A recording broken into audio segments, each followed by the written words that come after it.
Now we have Erella Shadmi from Israel, and her topic, I think she changed it, but maybe I'll let her say it. Okay, thank you. Yes, I decided to change my topic because more than I'm an academic, but more than an academic, I'm first and foremost an activist. I'm activist of social transformation. And social transformation, I mean, I'm activist of revolution. I'm looking for revolution. And I've been an activist in the feminist movement, in the peace movement since the age of 9, in anti-racist movement, in just name it. And I feel that one thing that I was missing as a feminist, as an activist, is a material vision of a new world. And I think what I call matriarchal gift-giving paradigm, or the mixture of matriarchy and the work of gift-giving by Genevieve Vaughan, gave me for the first time in my life, and I'm not young anymore, a real vision of what is possible. But as an activist, I'm bothered by the following dilemma. And please, since I keep forgetting my words and my mind I will read it like all academics do. Okay. Matriarchal societies offer the failing West a model of living that is sensitive to both human and environmental needs. Genevieve Vaughan, coming from a Western experience, offers us a comprehensive critique of Western patriarchal capitalism that stems from maternal experience. Vaughan and the matriarchal societies share, I can read with my glasses even, share the motherly logic of gift-giving and open new possibility for an alternative world. The West, including well-meaning feminists, post-colonial and anarchist social change activists and thinkers, remain uninterested. So what I'm trying to explore are the conditions that will open the hearts of many to our way of thinking and living. This is what bothers me as an activist. The maternal principle of gift-giving poses a serious threat to patriarchal capitalism as it rejects exchange relations, egocentrism, and West-North hegemony, while replacing them by motherliness, gift-giving, other orientation, and true multiculturalism. I can understand the inability of Western women to identify themselves with the motherly gift-giving paradigm, as so many of us, especially in immigrant societies like mine, have been cut off from our mother's legacy and women's heritage for a long time. Nevertheless, I found the non-interest of mothers group puzzling, as one would expect that they would understand the transforming society through the adoption of the maternal principle of gift-giving would make motherhood and mothers' positions central to society and humanity. It is more difficult to understand why feminists, gift-giving frameworks, men and women engage with spirituality, revolutionary thinkers and others are reluctant to hear these innovative ideas. In particular, I find the anarchist lack of interest most challenging, as anarchists promote social, political, and economic principles that in many ways are quite similar to the matriarchal paradigm, except they never tried it before, like matriarchal societies did. I'm not sure I have a clear answer for this disinterest.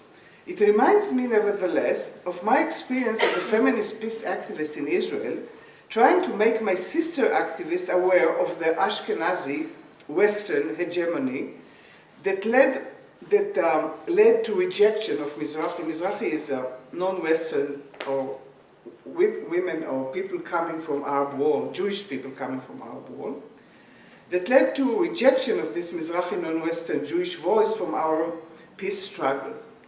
Let me share with you my experience in this regard. When Mizrahi, this Arab Jewish feminist, came forward and blamed Ashkenazi white feminists like myself for oppressing them, I rejected their claims entirely. I remember my speech at the 1992 National Feminist Conference, where I, as a representative of Ashkenazi feminists, concluded my comments on this topic saying, I'm a mother, I'm a woman, I'm a feminist, I'm Jewish. My Ashkenaziness, my whiteness, has, like the color of my eyes, has nothing to do with my identity, my experience. It is simply irrelevant in effect of life and nothing more. That's what I say. I confess. It was a total denial. I guess I refused to take these claims seriously since they, at least I wasn't aware of at the time, of my whiteness, of my Ashkenaziness, and of my hegemony position. But moreover, instinctively, I understood that accepting their claims meant losing my social power and hegemonic position. It meant that I'm an oppressor, no less than the men I'm accusing of oppressing me. It was too difficult to tolerate. Nevertheless, being a feminist activist, I could not remain unmoved. I was bothered by the claims made about me, which I took personally, and I had to look into them. Together with 8 other feminists, white Ashkenazi feminists, we began meeting for months talking about being Ashkenazi in Israel, being part of the hegemony, about practices of racism we used consciously or unconsciously, about our responsibility for the troubles Mizrahi people have had to endure in our country. This group, together with my close encounters with Mizrahi activists, turned me into one of the key spokespersons and activists against racism and oppression of Mizrahi people within Israel. It did not take long, however, before I realized that many of my sister feminists and fellow peace activists did not feel the same way. They indeed knew the politically correct rhetoric, but many of them did not alter their long-standing practice, though many of them had been active in pro-Palestinian as well as pro-refugees and immigrant workers' struggles. Things have seemed to change in the last 3 or 4 years in this respect, and one can observe more feminists and peace activists engaged in struggles for example, against evacuation of poor Mizrahi people from their homes, the discrimination against Ethiopian students in high school, and for work benefits for caretakers in kindergartens. I would say that these are all, of course, poor disadvantaged group. I would suggest that we can account for this change by 2 main factors. The way neoliberal economics threatens the social security and well-being of middle-class Ashkenazim, and the harsh police measures taken against some feminists and social activists in the last decade, threatening their personal security and shaking their hegemonic status. You can read George W. Bush in here, of course. Very important personality in Israel.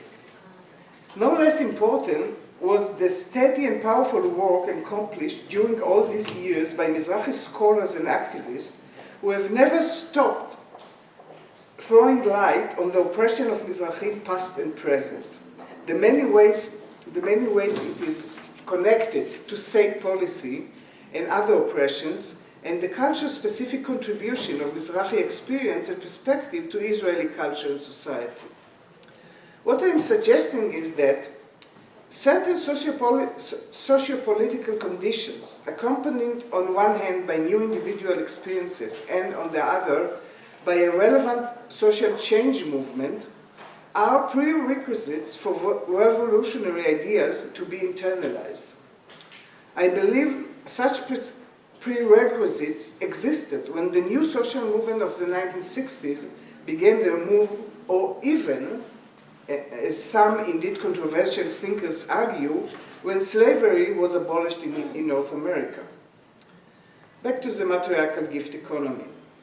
It is difficult in these days to attract the attention of many to our ideas. I believe, however, that four major changes are occurring before our eyes, and they are building up the infrastructure on which our ideas will be much more acceptable and understandable. The first, perhaps the most important, development is the indigenous and non-Western political and cultural models that are becoming known to the West-North. The woman president in Liberia, the South African constitutions and truth and reconciliation, what my friend Bernadette talked about, the gift economy. The role played by women in national liberation struggles in Palestine, East Timor, and Liberia. Indigenous health knowledge, the Argentinian gift-giving behavior during the 2002 economic crisis, the Latin American opposition to the Bush administration. I would applaud. And these are only a few examples. Indigenous and non-Western ways of conduct challenge the wisdom of Western culture and reveal the possibility of alternative worlds. Women play a central role within this development, thus making maternal experience more visible and appreciated. The second of these changes is demographic. The aging of the population in the West-North, elderly people, the majority of them women, bring to this frantic, anxious, uptight, high-tech world of individualism, competition, race for money, power hunger, and egocentrism, the wisdom of another generation and gender. They bring knowledge to an information-overloaded society full of misinformation and irrelevant information. They bring intimacy to a faceless Facebook. They bring contemplation to Twitter-like messages. They bring the power of the erotic to relations of sex and pornography. The last economic downturn revealed the weaknesses and shortcomings of our contemporary world, controlled mainly by fast-thinking, self-assured young minds. It is not surprising then to hear the calls for a more compassionate culture and the return of older men and women to management positions. In fact, what the elderly have to offer to this failing economy are motherly attitudes, values, and concerns. The third social change is the growing number of women in the public sphere, particularly in position of decision-making. Some of them, not all of them, some of these women bring to their office a different style of leadership and conduct that is more people-oriented, cooperative, and authority delegating. Many of the working women bring new interest to the work environment, especially their needs as mother and their wishes to balance work with family life, leisure activities, community involvement, and personal relations such as friendship. Such womanly interests and needs will, I believe, transform the work environment, perhaps even dramatically shift work from its central position in our lives, or at least replace the work model with the concept of creation, with the endless possibility it opens up. When women become a critical mass in politics, economics, culture, and communication, such changes will be accelerated. Mothering and motherliness and the values and practice that come with them will come to the forefront and will occupy the central role in all spheres of life. The fourth and final development to be stressed here is the New Age. This wide range of philosophies, ideas, values, images, beliefs, and practices shatter the rationality of the West, represent rejection and critique of mainstream culture and elites, and bring a spiritual dimension to a West-North way of living and understanding. It pays tribute to indigenous systems of faith in social and cultural institutions. Many of the New Age practices stress internal reflection and peace, intuition and sensation, health and body, connectedness to the environment and Mother Earth, all associated with women. Taken together, these four developments are, I believe, gradually expanding the critique of the exchange economy, center-staging motherliness, compassion, care, and transforming the way we look at the economy, society, and culture. West-North ways of thinking and practicing are being transformed and their hegemony undermined. In particular, they make women's and indigenous ways of conduct and knowing more understandable and internalized. This transformation will eventually open up hearts and minds to the gift-giving matriarchal paradigm.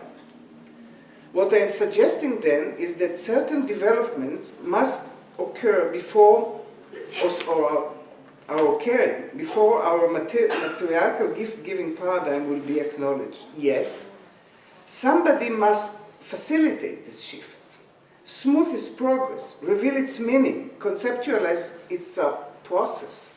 Somebody must show the connectedness among these four developments, draw the one picture made up by these different, seemingly isolated parts, and counter the vicious attack on them that are expected.